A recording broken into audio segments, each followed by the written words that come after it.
So the first grade is that, we kind of do it fun, but obviously you don't want to tell people that you're doing this, right? I use animals as a kind of a mascot for each one, right? A mascot for each one, right? So if it's a low power, low interest animal, what would you call? What would that be? Huh? A sloth, yes. Anybody else? Low power, low interest animal? Snail, okay. Right? Okay, so you can come up with your own that one, right?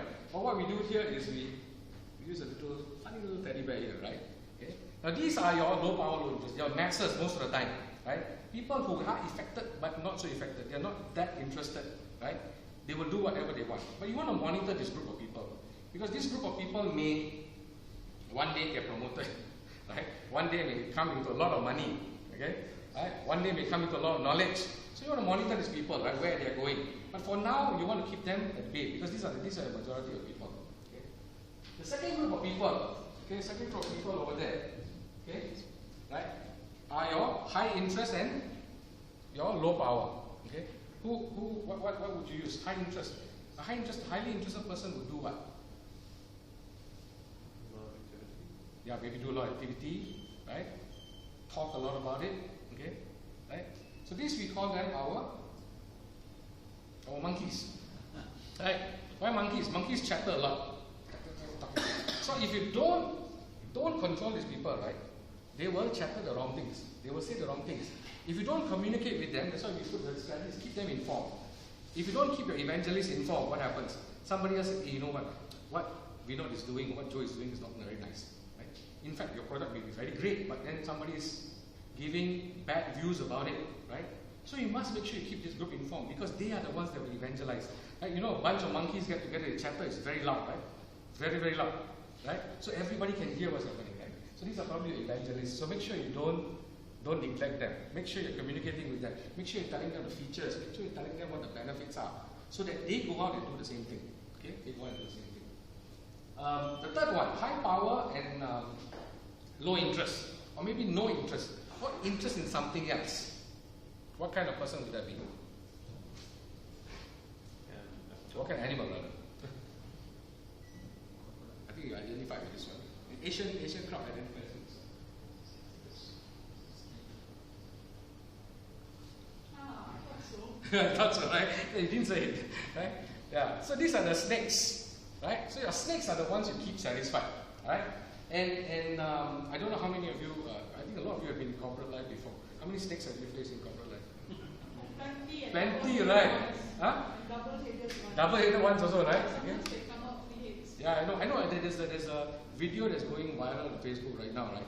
The little iguana running away from a bunch of snakes, and he escapes, right? He's being attacked all over the place, So it's just like that. And sometimes corporate life is like that. You are trying to run something, and all these snakes are coming against you, right?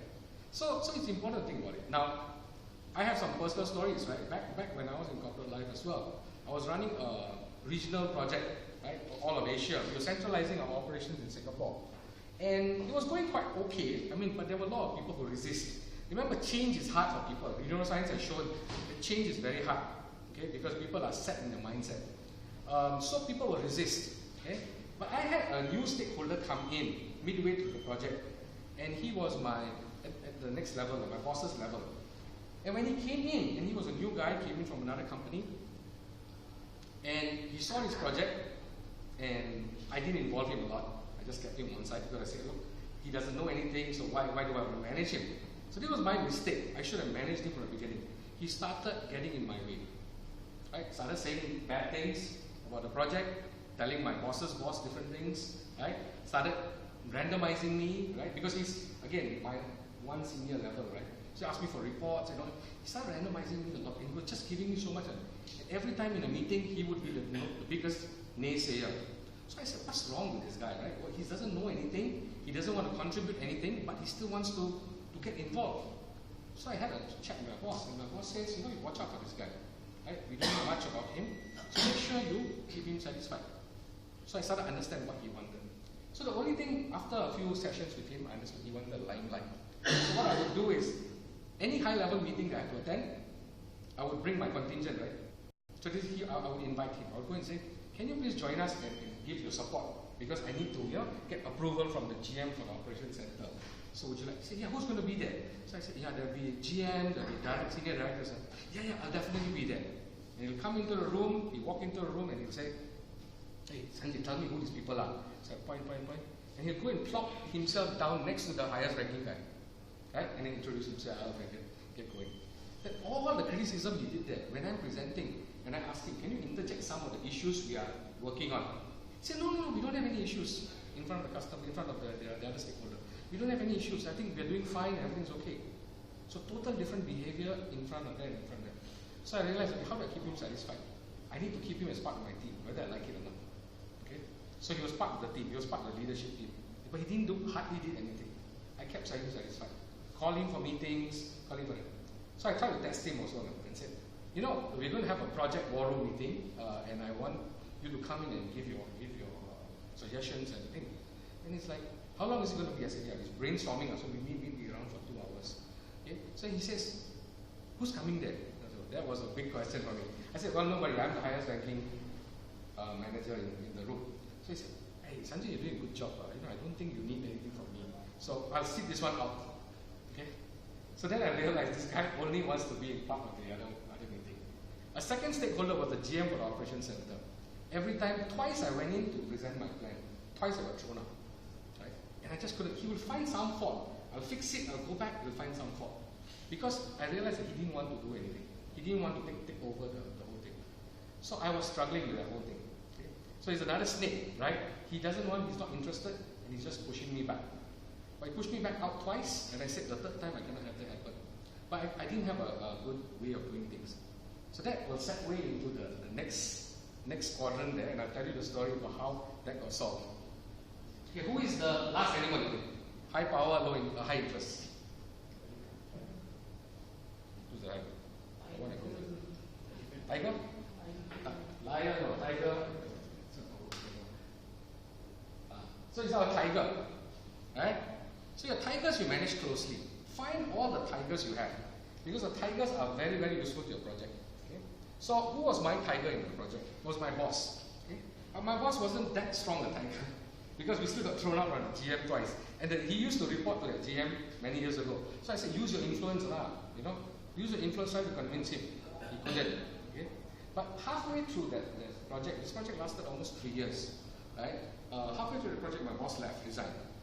So I was left rudderless, right? Struggling in the waves for a long time, trying to get things done. Okay? So one day, out of the blue, I think luck stroke came. My boss's boss, senior vice president, came back from the US, and he was chewed out by his boss. And he called an emergency meeting, and he says, I have to solve this problem in compliance, in finance, and all that stuff. What are we doing? Everybody comes up, gives up some suggestions, and I said, hey, let everyone say their piece first. So everyone finished their piece, and I said, can I share with you a project that I'm working on? Then he said, yeah, sure. So I bring out my slides, I show him the project. Then he says, hey, look, looks like this is a good project. I think you will help us to solve the problem.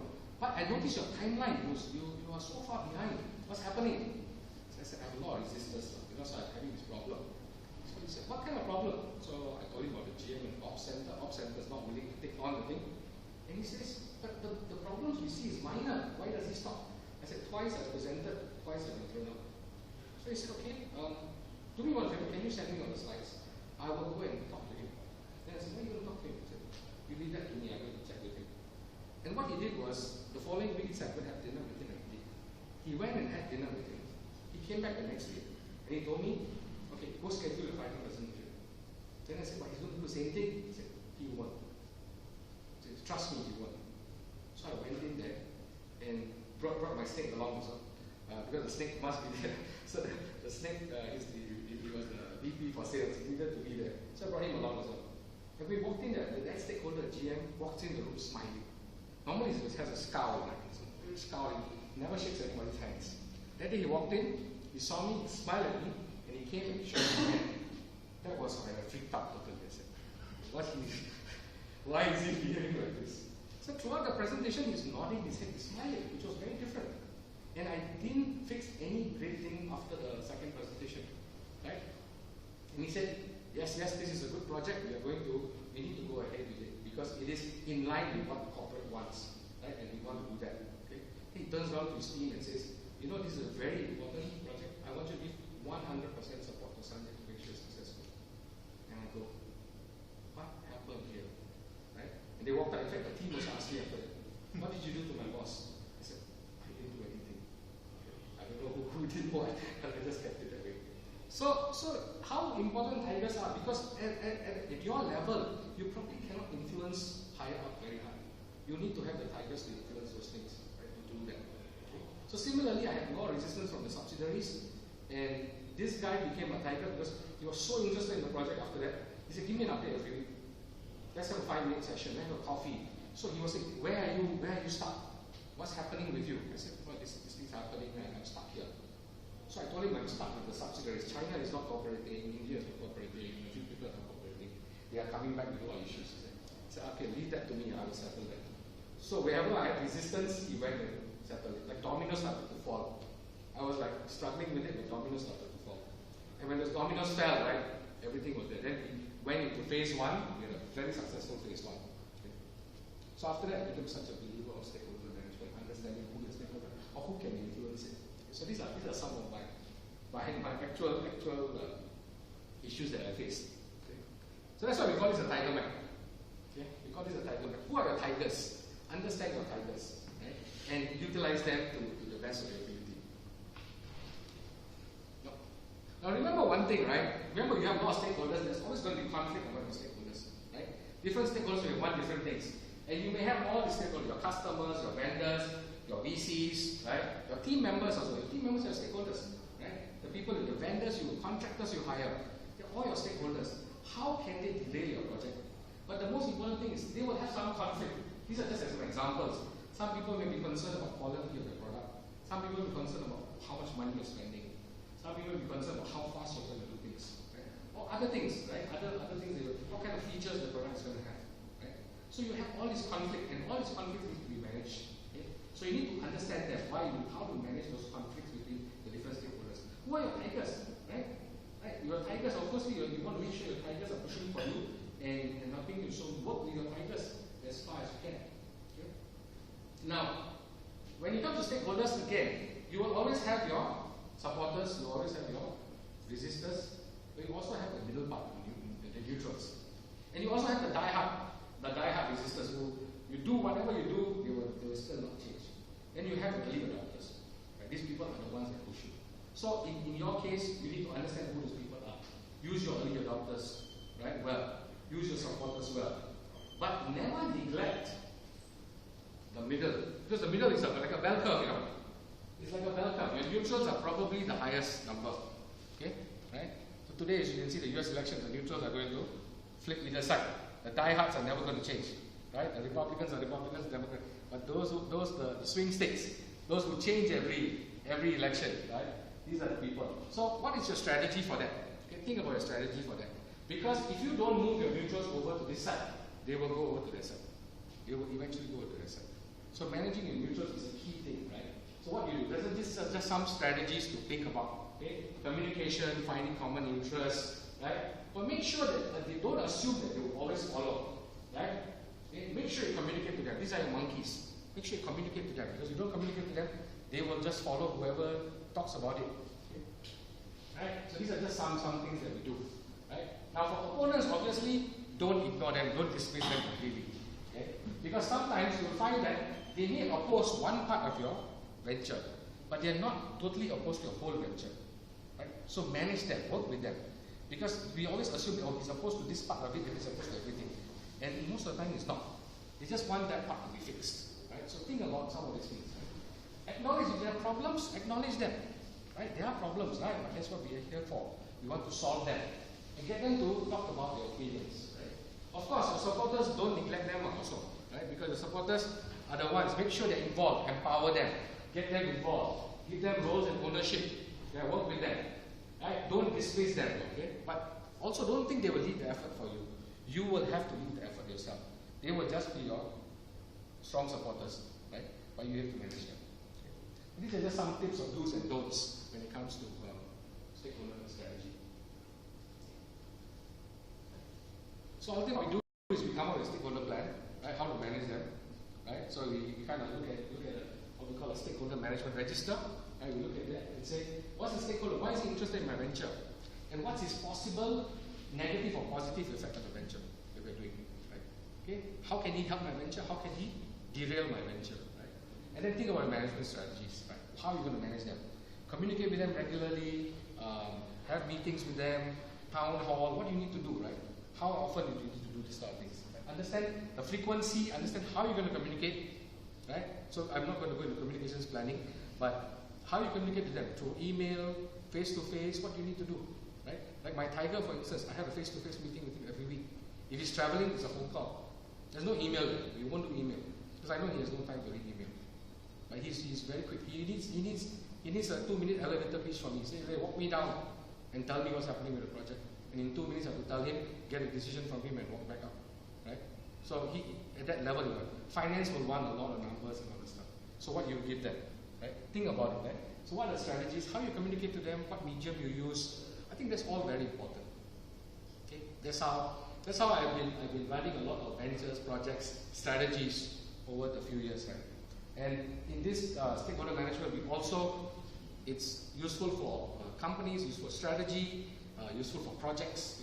Anything that you do which involves people, right? You probably need to have at the initial stage think about a little bit about this. So that's a little bit about my experience in this area.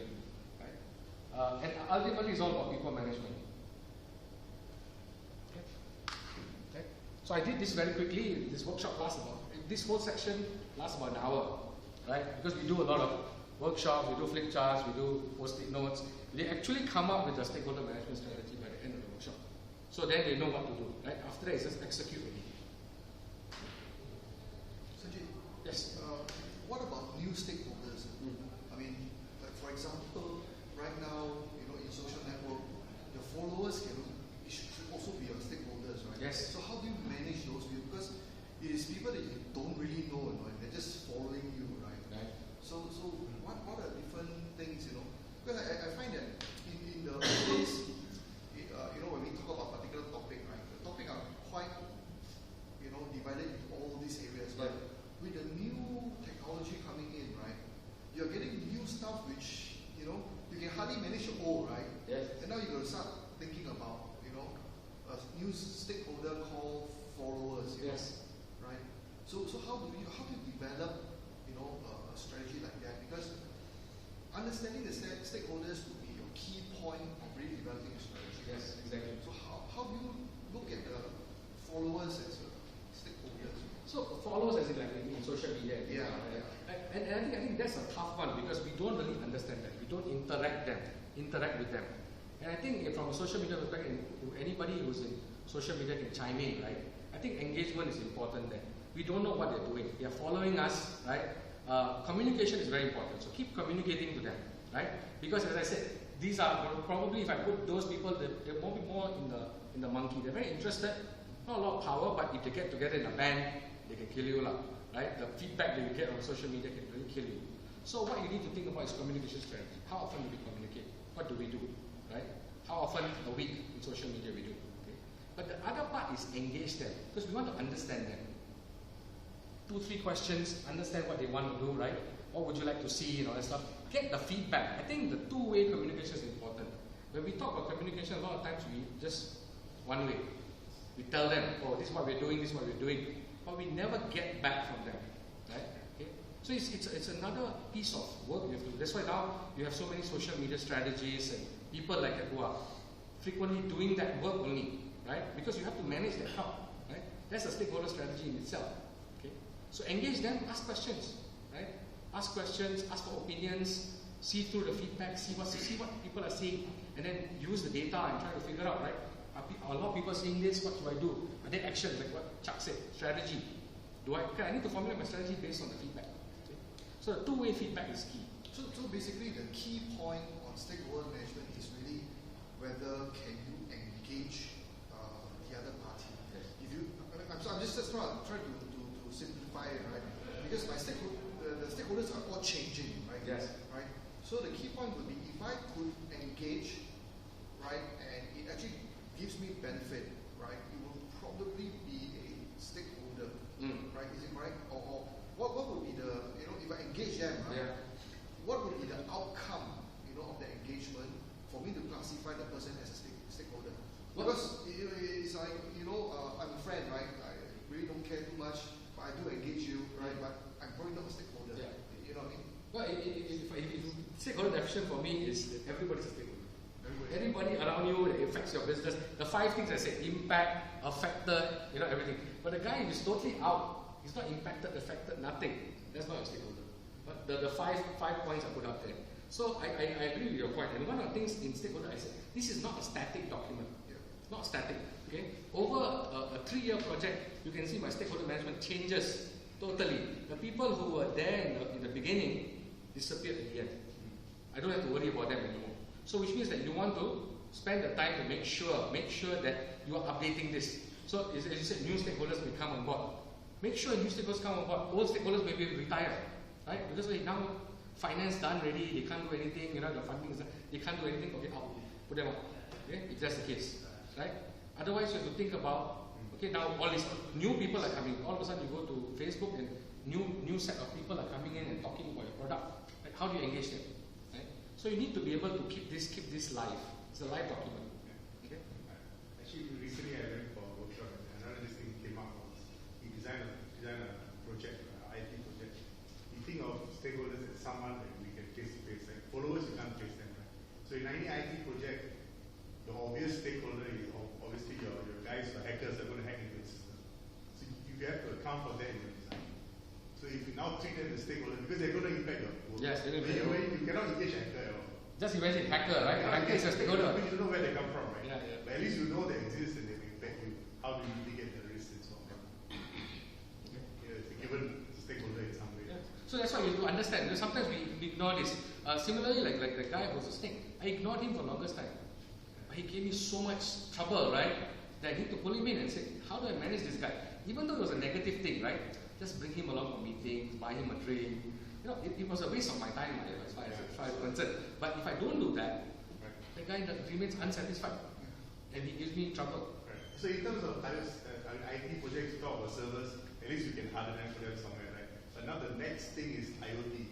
IoT, you can also think about vendors, because vendors can also impact not just hackers, now your physical code going to vandalize sensor and now you lose the data. So that's the other angle we have to manage. The challenging part of stakeholder there. So maybe you need to put it in a lock place. But I think that's a good point, right? Nowadays your stakeholders can be invisible. Anybody, you don't know who they are. Anybody, right? So you cannot discount the fact that there's no I don't have a stakeholder. Because of the fact that the way technology is moving along, media is moving along, and I think that's a very good point. How do I know? How do I engage those people? It's a different strategy. We have to brainstorm and figure out how to engage them. Any other questions for Sanjay? It says not here yet. Who's that? It says not here. Okay. No. So how did your new boss manage to swing the general manager to your side? Sorry? How did he manage to swing to your side? He never told me. Never told you that? He never told me, but I tried to speculate. A lot of times people have something on each other, favors, right? And I think one of the things is probably, objectively he may have communicated how important it is, right? And because he's at the senior VP level, he could emphasize on it. But I think it was relationship. Yeah.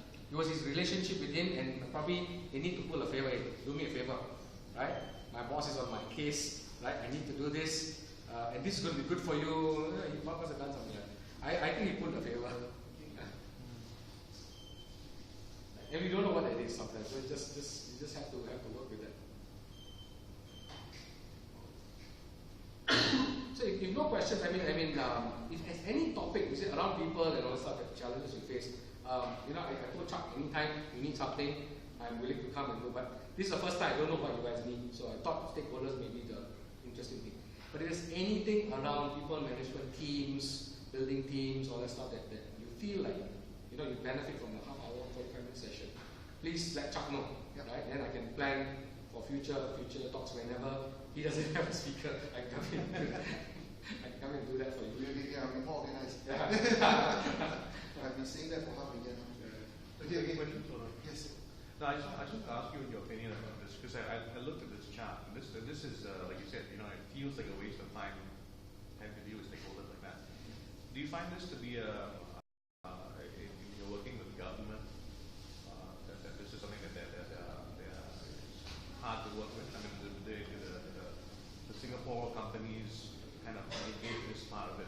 negate the part. They don't. They seldom think about stakeholders. Yeah.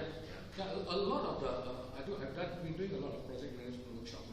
A lot of times I ask for feedback. Right? Most of the projects that I've come across, they say they don't do this, and they say that this is the problem. Then at the end of the day, I say, what's the most valuable thing to take back? Stakeholder management. They take back two things in projects: is stakeholder management and risk management. These are the two key things they take back, which they tend to neglect. So in government and other stuff, yes, they don't do that. But the other question also is that how do you find out? And yes, your government is your stakeholder as well. Regulatory Singapore, we are like that. So they have to be part of the stakeholder. Whether they are, so in a lot of projects I do like healthcare and other stuff, sometimes they put, like say healthcare, they put MOH as a stake. Because regulation becomes a difficult thing, right? So because sometimes regulations, they're tied up, they're tied down, but then they have to work within that regulation. Yeah. But you're right, people think it's a waste of time. But I tell them, look, you don't have to sit down and do this chart and all that stuff. Once you get the thinking in your mind, right? Who are the tigers, who are this, that's all you have to do. So if it's a small project, it's a mental exercise. A bunch of get together and says, who's going to support us? Right? Who's going to resist us? Right? It's just that kind of a workshop that you need to do, and just list people there and say, how do we manage? Simply. But if it's a large project, large projects that I've seen, wow, very extensive. In fact, they go down much more granular than this. This is nothing. The 4 box becomes 9 box.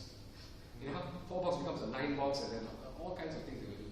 Like different types of strategies and stuff. I think as an investor, right, it is often a mistake if the investee organization don't manage the investor as a stakeholder, right? Because that actually determines, your help they're going to get for a next level investment. So that's actually quite critical. So therefore, stakeholder management actually has a different aspect. Yeah. And I think the terminology is stakeholder management has been taken because it's very generic. But I think this type of exercise is not just taken, it's taken in everything. Whether you start a new business, whether you start you implement a new strategy, right? Whether you run a project, whether you this one is very important in change. Right? Nowadays, a lot of organizations are going to change, and it's a big struggle for a lot of organizations to transition, right? To change, because the disruptive change is coming. Right? And a lot of companies are just falling behind. And why are they falling behind? Not that they don't have a plan, right? Is that they're not engaging the people. People are resistant, right? And the moment people become resistant, right, and become die-hard resistors, very hard to change. Culture change, right? These areas are culture change management, acquisitions, mergers. These are the tough part. Why some companies just after so many years of merger and still can't get going. Right. Yeah. Okay. So just be around. We're going to have pizza after this, right? So you can still ask me. Just a really quick one. Actually, there are a lot of things happening in SCS. This evening, actually, we are screening a free movie, which is Doctor Strange, right? If you guys check out the website, right? Because there are lots of events out there. Then this Friday, there is a interesting gamification course, right? And in the evening, there is a free session on training in HR for gamification. So it's actually quite an interesting thing. Just go scs.org.sg and check out the events. There are just so many events. I mean, I was just told to highlight one or two during, because I'm going to do an introduction this evening at the Doctor Strange, right? So I was told to, tell people that this Saturday there is a business leadership session, right? But as I scroll through it, there's so many things that enterprise architecture, cloud computing, career, skills upgrading, certified software testing. Oh, I mean, I can't. There's so much stuff. So you guys go and check out the website. Pizza is here. Right? So, right. Thank you very much for coming. Right. See you guys next week. Next week I have 2 presentations for a change. The first one would be Kim. Kim Faulkner runs a branding company. So she's one of the most sought after branding persons in town. She started a company called Interbrand, sold it, make millions, and now she's helping other people do funny things. Right. So be here next week. Should be speaking. I also got a bunch of students who I mentor in SMU. They came up with a very interesting app called My Mind. right? So it's MAI, right? So if you're not a Chinese, it's my mind, right? So then I said, what is it? They said, oh, it's my mind, buy and sell, right? So literally what it is a C2C, right? A platform, right? But unlike Carousel, right? They actually extend on Carousel and basically complete the payment, plus they actually do dispute resolution. Because the biggest problem they told me, right, that when some person wants to sell the second-hand phone, is that the guy don't turn up, right, either party, right, and people get very pissed off with that. So there's a whole review, there's a whole dispute resolution. So literally, if you do a down payment, right, and you didn't turn up, because of all these checks, automatically you'll be forfeited. Right, so quite an interesting. There's still a bunch of students really on, right? So they'll be here next week talking about their software. All right, guys, pizza is ready. Thank you very much for coming. Thank you for dressing up.